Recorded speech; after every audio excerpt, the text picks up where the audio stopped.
오늘은 기드온의 인격의 장단점, 기드온의 인격의 장단점 이런 제목으로 말씀을 상고합니다.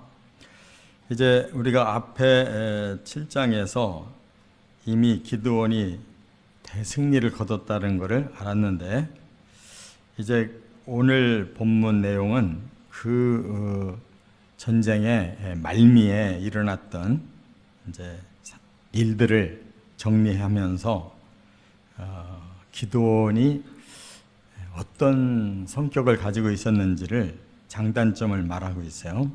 그래서 이제 기드온이 전쟁을 마감하고 백성들을 향해서 어떤 점은 아주 훌륭한 인격을 가진 점이 있고, 또 어떤 점은 아주 잘못된 그러한 비인격적인 모습도 있다는 것을 우리가 보게 됩니다.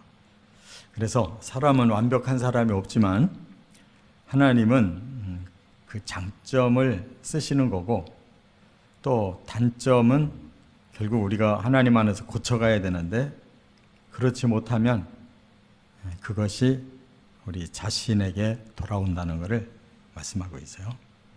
그렇기 때문에 기드온이 정말 훌륭한 사사였지만 그의 또 말년은 자기의 부족한 단점 때문에 많이 가려진 그런 생애를 살았다는 것을 우리가 보게 됩니다. 그러므로 우리 자신들도 우리의 마음의 인격이 어떤지를 기드온과 살펴보면서 우리 자신을 변화시켜 나가야 된다 하는 것을 말씀했어요. 네 가지가 있는데 두 가지는 장점이고 두 가지는 단점이에요. 그래서 우리가 본받아야 될 거, 또 경계 삼아야 될 거를 네 가지를 상고합니다. 첫째는 1절부터 3절에 보면 시비를 걸 때에 겸손했다 하는 것을 말씀하고 있어요. 이제 전쟁이 이제 거의 끝났는데 에브라임 지파가 기드온을 찾아와서 크게 항의를 했어요. 뭐라고 했냐면, 우리를 처음부터 불러내서 같이 전쟁에 승리를 거뒀어야 되는데 왜 우리를 끝물에 불렀느냐, 그거예요.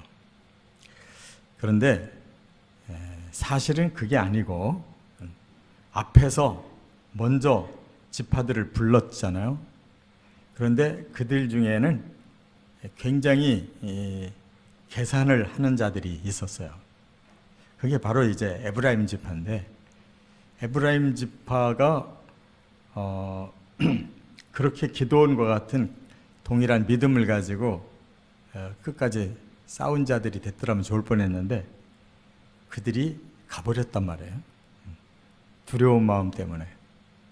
그래 놓고 이제 눈으로 다 이긴 것을 보게 되니까 공적이 기드온에게 다 가버리잖아요. 근데 에브라임 지파가 어떤 지파냐면 굉장히 프라이드가 있는 지파예요. 요셉의 자손 중 이 기드온은 므낫세인데 이 에브라임 지파는 동생 지파면서도 오히려 더 탁월한 지파, 여호수아를 냈던. 그래서 자존심이 상했던 거죠. 우리가 형제 지파인데 저 지파한테 우리가 밀렸다.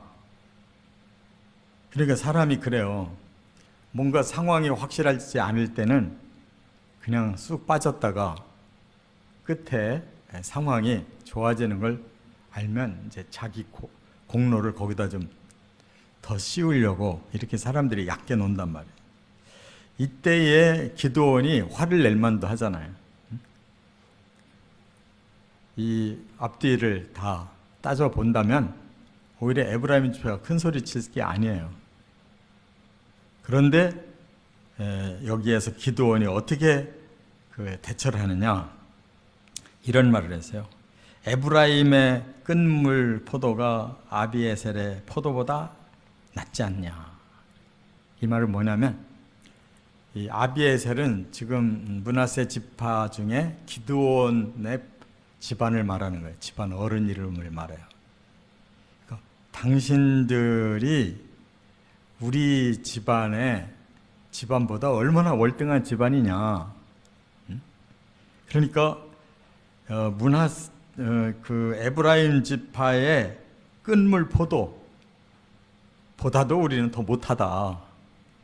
그러니까 우리가 당신들 지파의 그 능력도 또 이렇게 쌓은 공적도 다 알고 있다 하고 칭찬을 하면서 기드온 자신을 바짝 엎드렸어요. 그랬더니 더 이상 싸울 건덕지가 없는 거예요. 따지고 덤비려고 했다가 그렇게 나오니까 그냥 돌아가 버리고 말았어요.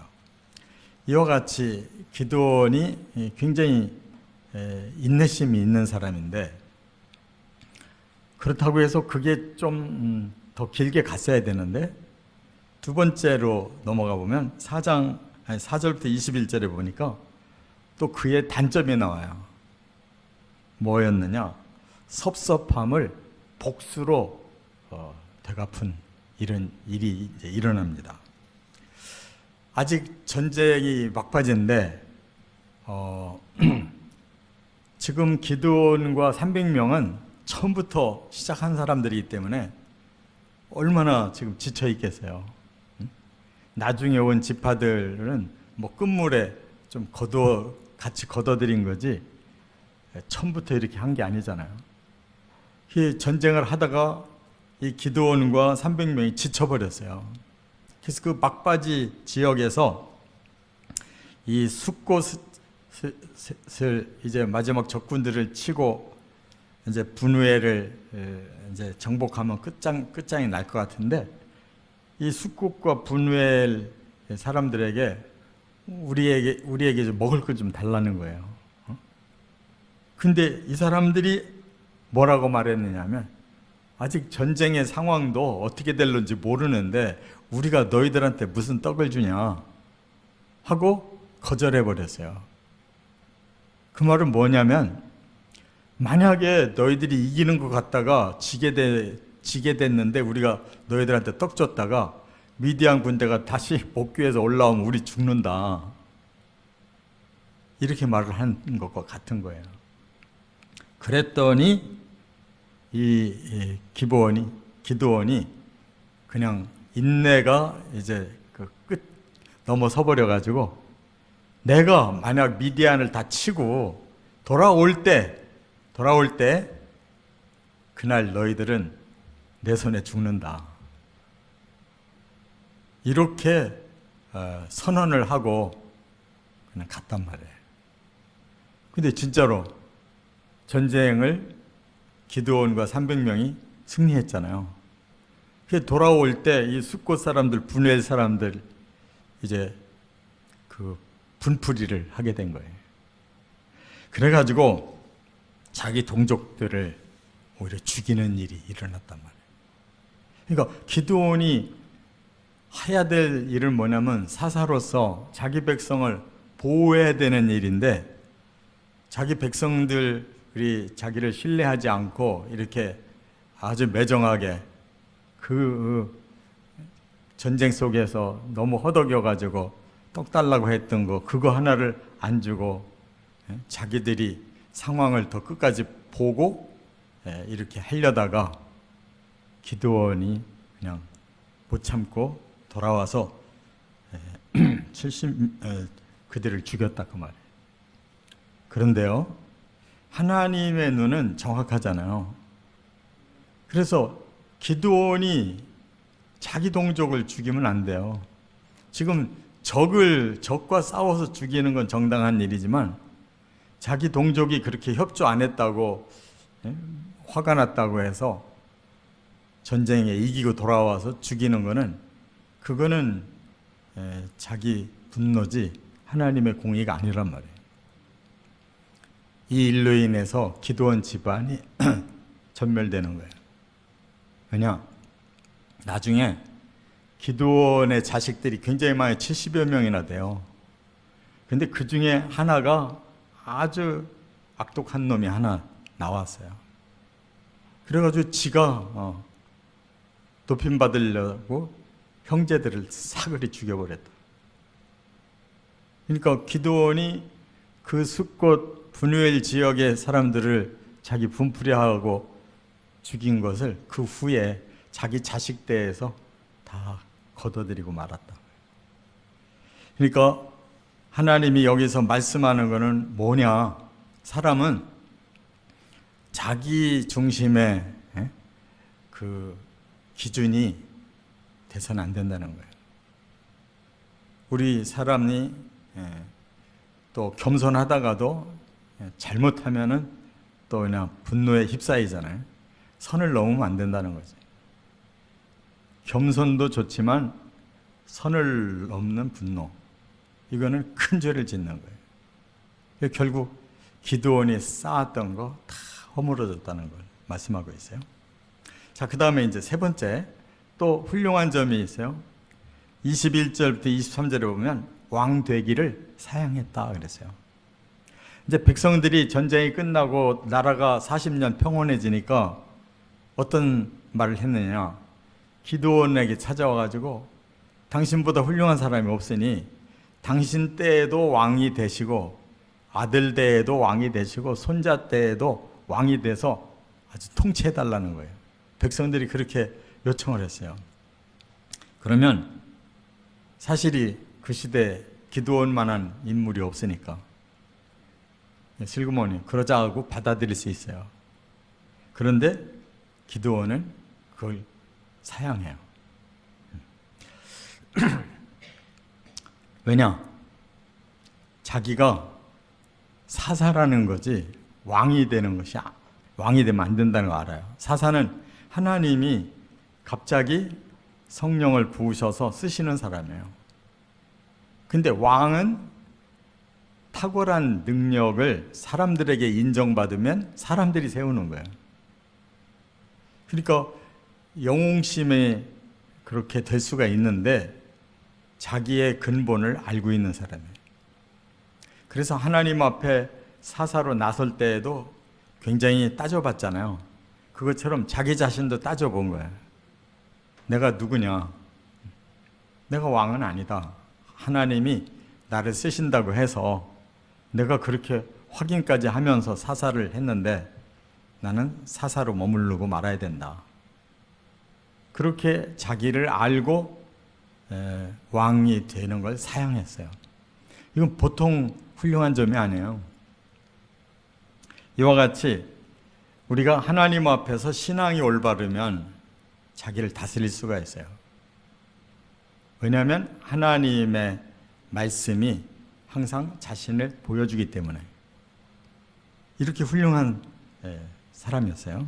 그런데 이제 마지막 네 번째 그가 실수한 게 있어요. 24절부터 27절에 보면 명예욕 때문에 올무가 됐다는 거예요. 명예욕은 또 이기지를 못했다는 거예요. 그게 뭐냐? 기드온이 이제 왕 안 하겠다고 하고 나니까 좀 마음에 섭섭한 게 있었던 것 같아요.